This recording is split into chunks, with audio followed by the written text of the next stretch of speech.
السلام عليكم. حياكم الله. كيف حالك حبيبي؟ كويس. كيف؟ لك زين. لك زين حبيبي؟ زين حبيبي. الحمد لله. زين. عاوز اسألك خوي. ايه تفضل. إيه؟ كيف عاملة الحوال في المغرب؟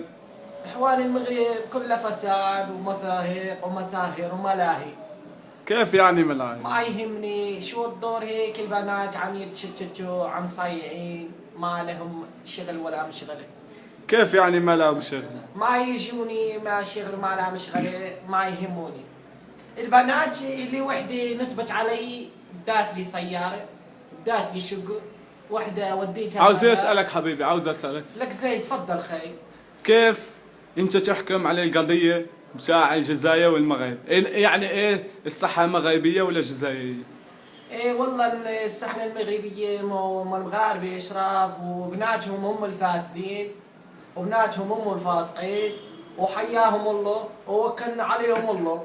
وما يهمني اني بناتنا وبنات المجتمع كله ما نبغي ننسب عليهم، واني الفتيات هيك حلوين يغروك يا اخي يغروك.